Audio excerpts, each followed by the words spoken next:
Every year, across villages, suburbs, and rural homes, the same quiet ritual repeats itself. A fire burns through the evening. A wood stove warms the kitchen before sunrise.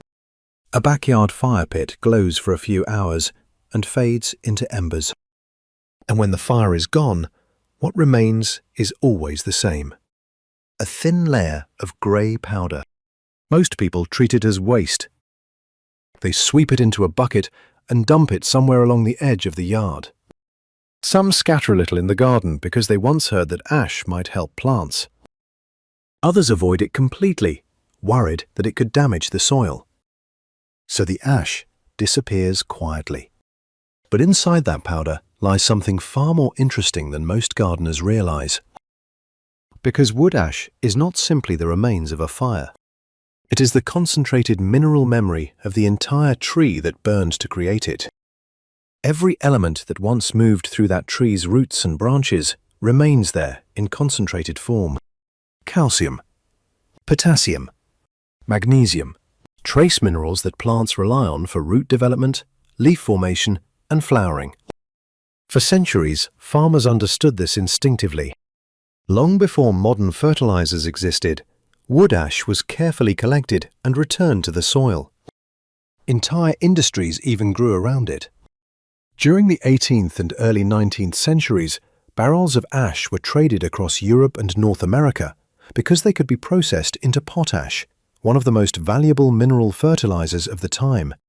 In other words, the material most people sweep into the trash today was once valuable enough to ship across oceans. So why did something so useful slowly disappear from everyday farming? The answer begins with a problem every experienced gardener eventually encounters. Raw wood ash can be surprisingly harsh. At first glance, it looks harmless, almost like flour or chalk powder. But chemically, fresh ash behaves very differently from soil. When it mixes with water, many of its minerals dissolve rapidly, creating a strongly alkaline solution. In simple terms, the pH rises quickly. Most garden soils exist in a delicate balance between slightly acidic and neutral conditions. In that range, plant roots and soil microbes cooperate to regulate how nutrients move through the ecosystem. Raw ash disrupts that balance. When applied too heavily, it can push soil chemistry upwards so quickly that roots struggle to absorb nutrients and microbial communities decline. Leaves begin to yellow. Growth slows. Roots struggle to expand. Many gardeners experience this once and conclude that ash is simply harmful. But that conclusion misses something important. The problem is not the minerals inside the ash. The problem is the way they are delivered. In natural ecosystems, minerals almost never appear suddenly. In forests, nutrients move through slow cycles of decay and transformation. Leaves fall, fungi digest them, microbes reshape their chemistry, and only then do those nutrients return to the soil in forms plants can safely absorb. Raw ash skips that entire process. It releases concentrated minerals instantly, without the biological buffering that normally moderates them. And that is where the real story begins. Because some farmers eventually asked a simple question. What if ash did not go directly into the soil? What if it passed through a transformation first, one that allowed microbes to soften its chemistry before plants ever encountered it? Instead of scattering ash onto the ground, they began mixing small amounts with water and natural sugars. Then, they waited. Within a few days, something unusual began to happen. Tiny bubbles formed on the surface. The sharp mineral smell softened into something slightly sour and earthy. Invisible microbial communities awakened inside the liquid. What began as grey dust slowly turned into a living brew. When that fermented mixture was diluted and applied to plants, growers noticed something surprising. Instead of the shock caused by raw ash, plants responded more gently. Leaves deepened in color. Roots expanded faster. Flowering sometimes arrived earlier. The change was subtle at first, but consistent enough that more gardeners began experimenting with the idea. Some added only a spoonful to irrigation water. Others diluted roughly 100 milliliters of fermented ash extract into watering cans. And the results continued to appear. Which raises an interesting question. If such a small amount of transformed ash can influence plant growth so noticeably, why do so few people talk about it? To understand that, we have to travel back to a time when farmers were forced to rebuild their soils with almost nothing except the materials they already had. Because the rediscovery of fermented mineral inputs did not begin in a laboratory. It began in the fields of a country rebuilding after war. To understand how fermented ash reappeared in modern gardening, we need to travel to a very different place and time. In the years following the Korean War, much of South Korea's countryside faced a difficult agricultural reality. Farms had been damaged, resources were scarce, and imported chemical fertilizers were becoming the dominant solution, promoted by agricultural authorities. Farmers were told that productivity depended on manufactured inputs, standardized bags of nutrients produced in distant factories. For many growers, this created a problem. Fertilizers had to be purchased every season, prices fluctuated, and soils that had supported crops for generations began showing signs of fatigue when managed purely through chemical inputs. Among the farmers who began questioning this direction was Cho Han-kyu, who would later become known for developing what is now called Korean natural farming. Cho was not searching for a miracle product. What interested him was something much simpler. How had traditional farming systems maintained fertile soil long before industrial fertilizers existed? Instead of focusing on synthetic nutrients, he began studying biological processes already occurring in nature. In forests, fallen leaves decomposed through microbial activity. Animal manure fermented naturally before becoming part of the soil. Even plant residues left in moist environments slowly transformed through microbial metabolism into stable organic matter. Gradually, a pattern became clear. Fermentation was not just a way to preserve food or produce alcohol. It was one of nature's fundamental methods for transforming raw materials into nutrients that living systems could actually use. In other words, fermentation acts as a biological bridge between complex materials and accessible nutrients. This insight shaped the philosophy of Korean natural farming. Instead of applying raw materials directly to the soil, Cho began experimenting with ways to pre-transform those materials through controlled fermentation, allowing microbial communities to soften their chemistry before plants encountered them. At first, these experiments focused on plant extracts, compost liquids, and microbial cultures collected from forest soils. But over time, farmers began experimenting with mineral materials as well. And wood ash quickly attracted attention. Ash had always been recognized as a concentrated mineral residue. It contained potassium, calcium, magnesium, and trace elements essential for plant growth. The challenge was its harsh chemistry when applied directly to soil. Fermentation offered a possible solution. When small amounts of ash were mixed with water and a carbohydrate source such as sugar or molasses, the mixture began to ferment. Ash itself contains no living organisms, but the surrounding environment is full of microscopic life. Yeasts and bacteria exist in the air, on plant surfaces, and even on the containers used to mix the solution. When sugar enters the mixture, these microorganisms suddenly gain access to energy. Within hours, their populations begin expanding. Within days, they begin reshaping the chemistry of the liquid. As microbes metabolize sugars, they produce organic acids such as lactic acid and acetic acid, compounds commonly generated during natural fermentation. These acids interact with minerals dissolved from the ash. Instead of releasing in a single harsh burst, mineral ions gradually associate with organic molecules produced by microbial metabolism. Chemists describe this interaction as chelation, a process in which organic compounds bind to mineral ions and stabilize them in solution. The practical effect is easier to understand than the chemistry. The minerals become less aggressive. Their behavior softens. And the liquid moves closer to the chemical conditions that soil microbes and plant roots can tolerate. At the same time, fermentation introduces another important element: living microorganisms. When the fermented liquid is diluted and applied to soil, those microbes interact with existing microbial communities in the rhizosphere surrounding plant roots. They contribute enzymes, organic metabolites, and biochemical signals that influence how nutrients move through the soil ecosystem. The result is not simply mineral water. It is a biologically active mixture where minerals, organic acids, and microbial life interact together. For farmers experimenting with this process, the difference became noticeable. Where raw ash often shocked the soil system, fermented ash behaved more gently. Instead of overwhelming roots with sudden alkalinity, it introduced minerals within a biologically buffered environment. Plants seemed able to integrate those nutrients more smoothly. This did not mean fermented ash replaced every other soil management practice. Healthy soils still required organic matter, microbial diversity, water, and time. But fermentation appeared to solve one key problem. It transformed a harsh mineral powder into something living soil systems could handle.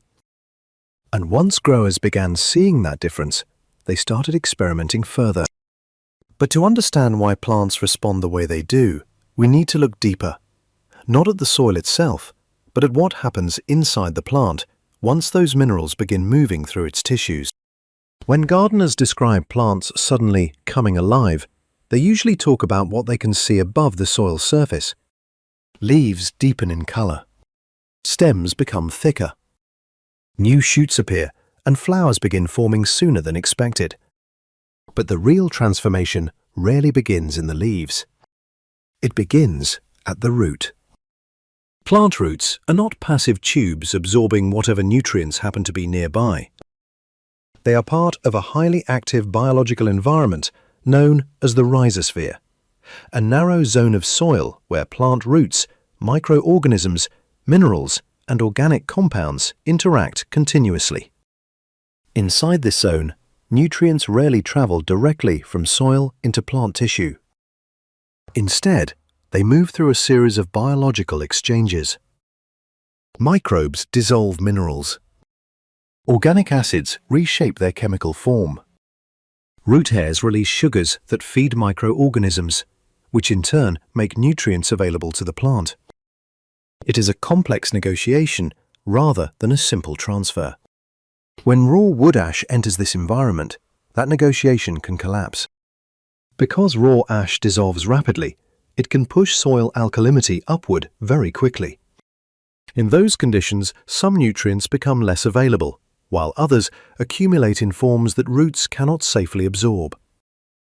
Microbial communities may decline, weakening the biological network that normally regulates nutrient exchange. Fermented ash behaves differently. Because fermentation has already softened the mineral chemistry and introduced organic acids into the mixture, the solution reaches the soil in a far more moderated state. Minerals arrive gradually within a biologically active environment that soil organisms can integrate rather than resist. Once those minerals begin entering the plant, three elements play particularly important roles. The first is calcium. Calcium is often discussed in relation to soil pH, but inside plants, it serves a very different function. It stabilizes cell walls and strengthens the structural framework that allows plant tissues to expand without collapsing. When calcium becomes available in balanced amounts, root growth often responds first. New root hairs form more quickly, allowing the plant to explore a larger volume of soil in search of water and nutrients. Stronger roots create a positive feedback loop. The plant absorbs more resources, which supports further growth above the surface. The second key element is magnesium. Magnesium sits at the center of the chlorophyll molecule, the pigment responsible for capturing light during photosynthesis. Without magnesium, the plant's ability to convert sunlight into chemical energy declines rapidly. This is why magnesium deficiency often appears as pale or yellowing leaves. When magnesium becomes available again, chlorophyll production increases and leaves regain the deep green color associated with healthy plant growth. The third essential element is potassium. Potassium acts as a regulator of movement within the plant. It controls how water flows through cells, how stomata open and close on leaf surfaces, and how sugars produced during photosynthesis travel from leaves to roots, flowers, and developing fruits. In simple terms, potassium helps distribute energy throughout the plant. When potassium levels are balanced, sugars produced in the leaves can move efficiently toward growing tissues, fueling expansion across the entire organism. When these three minerals operate together, calcium strengthening structure, magnesium powering photosynthesis, and potassium regulating internal transport, the plant's metabolic system becomes far more balanced. And that balance often becomes visible surprisingly quickly. Gardeners may notice deeper leaf color, stronger stems, or earlier bud formation. These changes are not the result of a stimulant forcing plants to grow faster. Instead, they reflect the restoration of internal processes that were previously limited by mineral imbalance. Plants do not require enormous quantities of many nutrients. What they require is the right balance at the right moment. But minerals alone do not fully explain the response many growers observe when using fermented inputs. Because fermentation introduces something else into the soil: microbial life. When fermented solutions are applied to soil, they carry populations of bacteria and yeast along with the organic compounds those organisms produced during fermentation. These microbes interact with the existing soil ecosystem, contributing enzymes and biochemical signals that influence how nutrients move through the soil matrix. Microorganisms can dissolve mineral particles that would otherwise remain locked in the soil.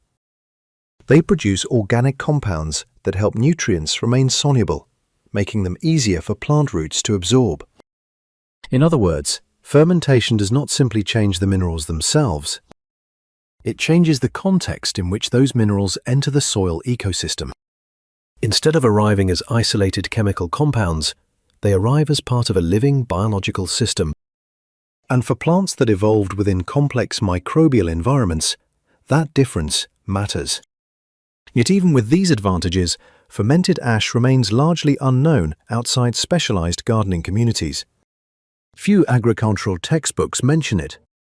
Commercial fertilizers rarely acknowledge it. And most gardeners still sweep wood ash into a pile without considering what it might become through transformation. Which raises a larger question.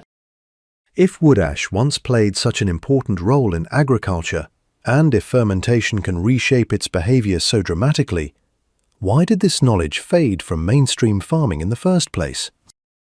To answer that, we need to look beyond soil chemistry and plant biology.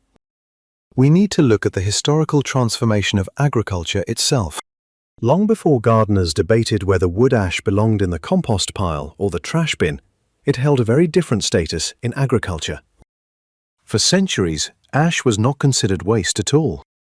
In many regions, it was a valuable raw material that farmers collected and traded alongside their crops. When forests were cleared for farmland across Europe and North America, enormous quantities of timber were burned. What remained after those fires, barrels of pale grey ash, was carefully saved rather than discarded. The reason was simple. Ash could be converted into potash, one of the earliest mineral fertilizers used in large-scale agriculture. The word itself reveals the process. Potash literally means pot ash, referring to the traditional method of soaking wood ash in water and evaporating the liquid in large iron pots. The resulting crystals contained concentrated potassium salts, which became essential ingredients for farming, soap making, glass production, and textile processing. During the 18th and early 19th centuries, entire rural economies developed around this material. Farmers near forested regions often produced potash as a secondary product. Barrels of ash were transported by wagon or riverboat to industrial centres, where they were refined and sold throughout expanding agricultural markets. In many places, potash was traded almost like a crop. Newspapers listed its price alongside wheat and cotton. Merchants shipped it across oceans. Governments even encouraged production because it supported multiple industries at once. In other words, the grey powder left behind after a fire once played a central role in the economic life of entire regions. But this system began to change during the late 19th and early 20th centuries. Chemists discovered large underground deposits of potassium-rich minerals that could be mined directly from the earth. At the same time, industrial chemistry advanced rapidly, allowing manufacturers to produce synthetic fertilizers containing carefully measured combinations of nitrogen, phosphorus, and potassium. These new fertilizers had several advantages that traditional ash could not match. They were uniform. They could be produced in enormous quantities, and they could be stored for long periods without changing their composition. Agriculture was entering an era of scale. Large farms required inputs that could be delivered predictably across thousands of hectares, and standardized fertilizers fit that system perfectly. Wood ash did not. Its composition varied depending on the species of tree that had been burned. Hardwood ash contained different mineral ratios than softwood ash. Some ash included charcoal fragments or other residues that complicated chemical analysis. From the perspective of industrial agriculture, this variability made ash difficult to standardize. And when farmers applied raw ash without understanding its chemistry, the results could indeed be problematic. High alkalinity sometimes disrupted soil balance, reinforcing the warnings that agricultural advisors began repeating throughout the 20th century. Gradually, ash lost its reputation as a useful soil amendment and became associated with risk instead. As chemical fertilizers expanded across global agriculture, the everyday knowledge surrounding ash slowly faded from practice. The material remained familiar in fireplaces and stoves, but its connection to soil fertility became increasingly obscure. Yet while mainstream agriculture moved toward industrial inputs, a different movement was quietly forming elsewhere. Small groups of farmers, researchers and gardeners began looking again at older agricultural practices, not out of nostalgia, but out of curiosity. They were asking a simple question. Could some traditional methods still hold value if they were understood through the lens of modern soil science? Instead of discarding materials like wood ash entirely, they began experimenting with ways to integrate them more carefully into living soil systems. Fermentation became one of the tools that made this possible.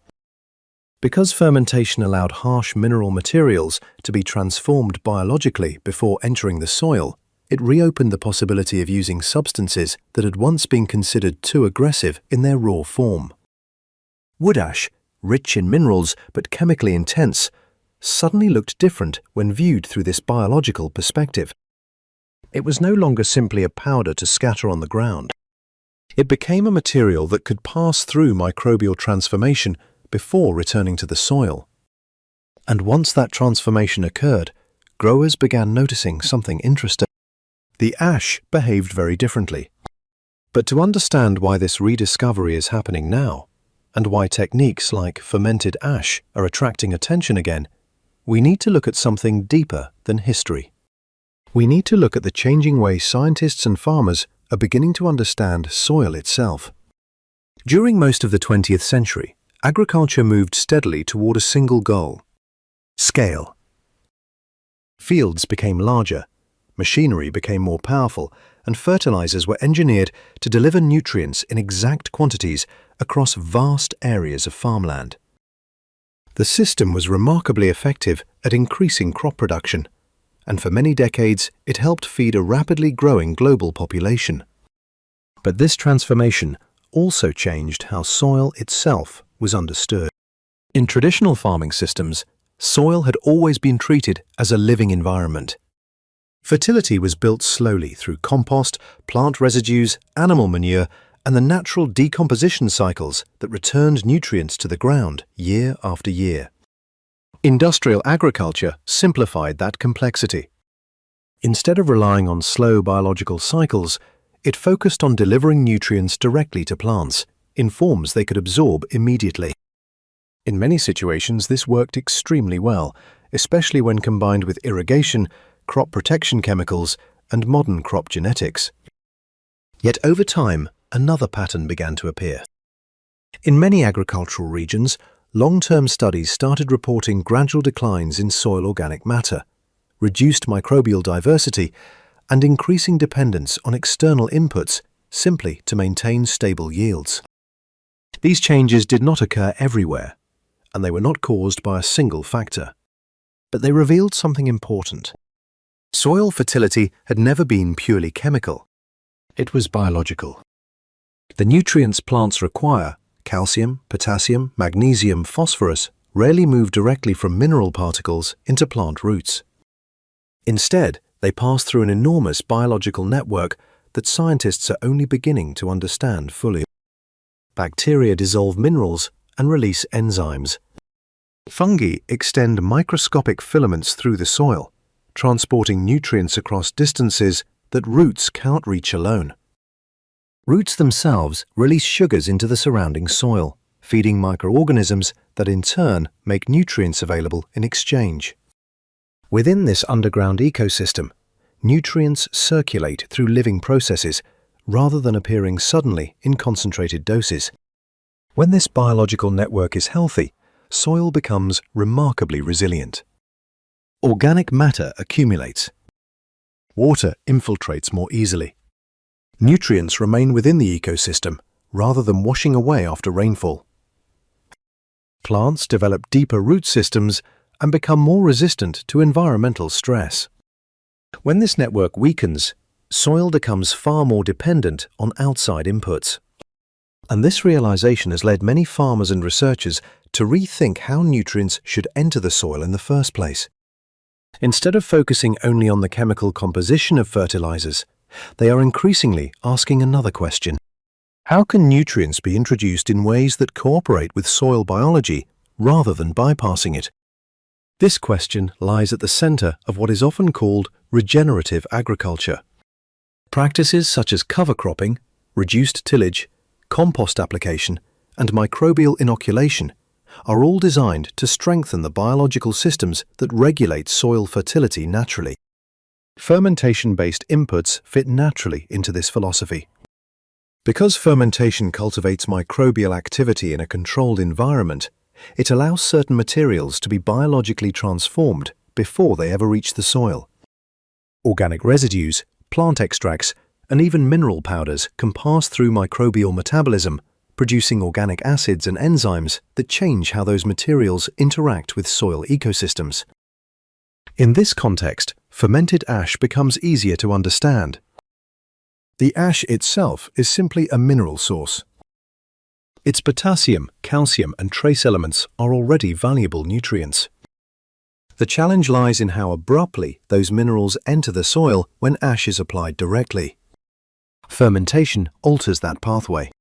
When microbes metabolize sugars in the presence of ash, they produce organic acids that interact with mineral ions and stabilize the solution. Instead of a harsh alkaline powder, the mixture becomes a biologically buffered liquid where minerals exist alongside microbial metabolites. Once diluted and introduced into soil, this mixture behaves differently. Microorganisms incorporate the minerals into their own metabolic cycles. Organic acids help keep certain nutrients soluble. Plant roots encounter a nutrient environment that resembles the gradual mineral release found in natural ecosystems. For gardeners and small farmers experimenting with the method, the preparation itself is remarkably simple. A container, water, a small quantity of clean wood ash, and a carbohydrate source such as sugar or molasses to fuel microbial activity. The mixture ferments for several days while microorganisms multiply and reshape the liquid chemistry.